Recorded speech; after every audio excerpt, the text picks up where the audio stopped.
lagi dengan saya Vicky di channel YouTube Vikitan Interior. Di video kali ini kita akan membahas tentang cara memasang plafon gipsum agar tidak terlihat sambungannya atau pada sambungannya itu tidak terlihat lengkungan atau gelombang.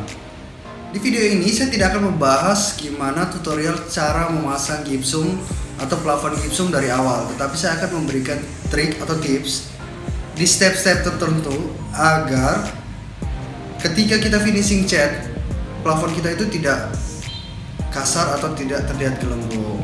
Bagaimana caranya? Tentu saja menggunakan air.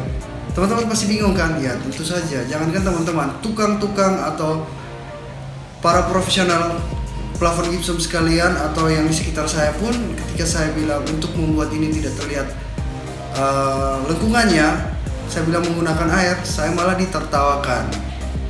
Loh, plafon kok gipsum ini menggunakan air? Padahal kan gipsum itu kan rusak kena air. Nah, sekedar itu teman-teman harus tahu bahwa maksud dari rusak terkena air dari gipsum itu bukan berarti gipsum sekali kena air langsung rusak. Coba kalau misalnya gipsum sekali kena air langsung rusak, kan teman-teman bisa pikir ketika dia finishing cat itu kan bahannya itu kan cairan. Ya berarti rusak dong.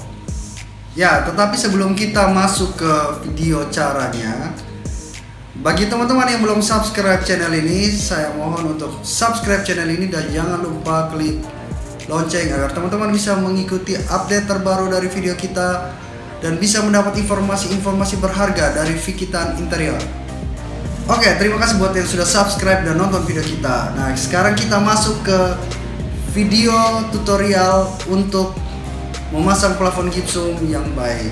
Nah, teman-teman, sebelumnya teman-teman sudah ketahui bahwa langkah-langkah untuk memasang plafon gipsum sendiri yaitu pertama tentu saja pemasangan rangka, itu step pertamanya. Step kedua yaitu penempelan gipsum terhadap holonya. Yang ketiga adalah pengomponan. Yang keempat adalah penggosokan agar bisa rata, dan yang kelima finishing yaitu cat. Nah, saya tidak akan membahas semuanya karena semua itu pada umumnya itu adalah sudah sama. Yang saya akan membahas yaitu step ketiga dan keempat, yaitu tentang pengomponan dan penggosokan. Nah, dua step ini itu mempengaruhi sekali terhadap finishing di akhir, yaitu finishing cat, agar hasil kita bisa maksimal. Oke, langsung saja kita ke videonya, yaitu langsung ke step 3. Let's go.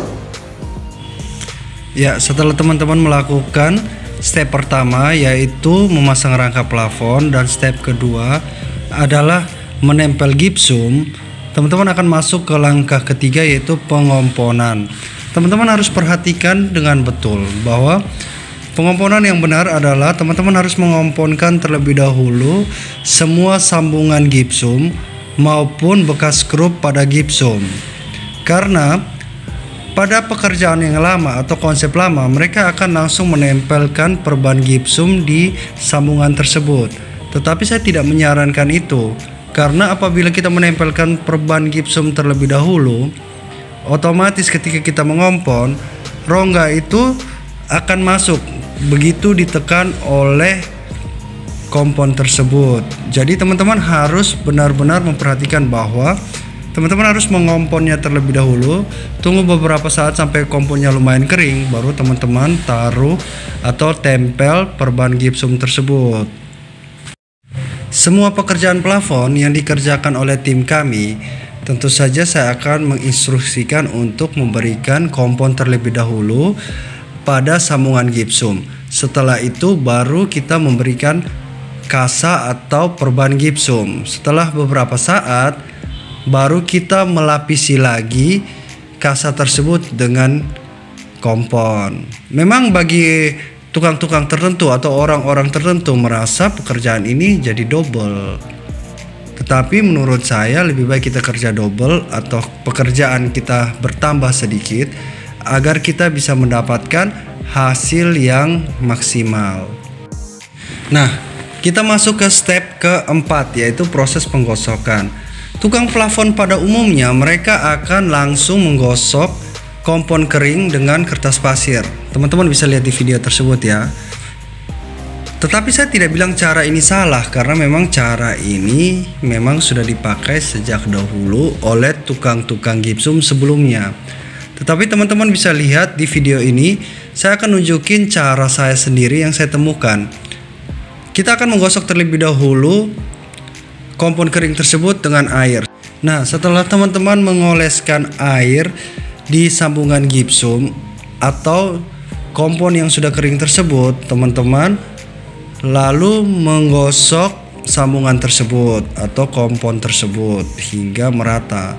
Kenapa kita pakai air? Karena dengan air kompon-kompon itu bisa lebih gampang diatur sehingga bisa merata dengan gipsum kita. Untuk step kelima yaitu kita masuk ke proses pengecetan. Nah, kalau proses pengecetan sendiri tidak ada perlakuan khusus, jadi seperti pada umumnya. Yang saya ingin bagikan yaitu di step ketiga dan keempat, yaitu proses pengomponan dan penggosokan. Jadi itu yang mempengaruhi ketika teman-teman plafonnya sudah jadi dan teman-teman bisa melihat sendiri plafon teman-teman tuh tiba-tiba di sambungannya itu ada gelembung sedikit atau ada tidak rata, dan apabila teman-teman memakai lampu kolong akhirnya sangat kelihatan sambungannya. Ya, teman-teman bisa lihat hasilnya kan, rapi banget kan, tidak kelihatan lengkungan, sambungannya juga tidak terlihat. Teman-teman bisa lihat. Nah, teman-teman juga bisa lihat hasil kerja plafon dari tim kita selama ini. Ini ada beberapa contoh gambar yang bisa teman-teman lihat, jadikan sebagai referensi. Rapi walaupun bentangannya luas, tetap tidak terlihat lengkungan, sambungan, dan gelombang. Teman-teman bisa perhatikan, sangat rapi kan?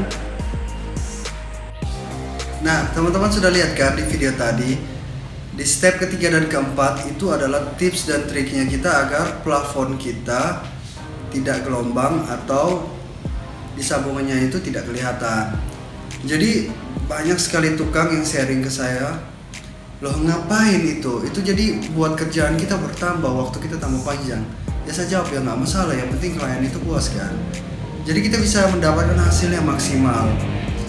Ya, teman-teman juga sudah lihat kan hasil-hasilnya kita yang kita kerjain di rumah-rumahnya orang.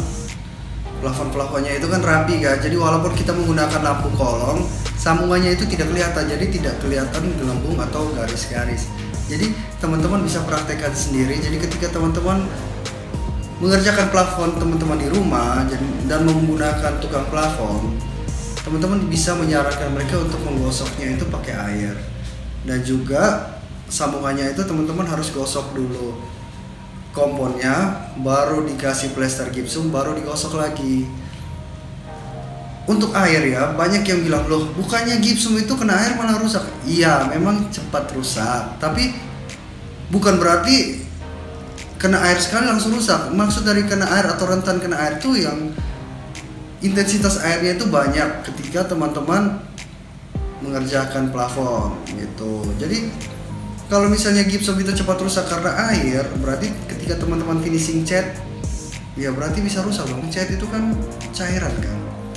Nah, jadi biar teman-teman ketahui bahwa menggosok plafon itu menggunakan air jauh lebih maksimal. Tetapi saya tidak bisa memaksakan cara saya ini ke orang-orang di sekitar. Setiap orang punya caranya sendiri. Yang penting dia bisa jamin bahwa plafon yang dia pasang itu tidak bergelembung atau tidak kelihatan garisnya. Oke, demikian video kita kali ini. Saya harap video kali ini juga bisa memberikan manfaat yang berguna bagi teman-teman sekalian. Terus tonton video kita, like dan share video kita agar orang-orang di sekitar kita bisa mendapat ilmu yang sama dengan kita dan bisa mengetahui semua tentang interior dan arsitektur. Dan bagi teman-teman yang belum subscribe, jangan lupa subscribe dan tekan tombol lonceng di bawah ini agar terus mendapat informasi berguna dari kita. Sampai jumpa di video berikutnya. Salam Vikitan Interior.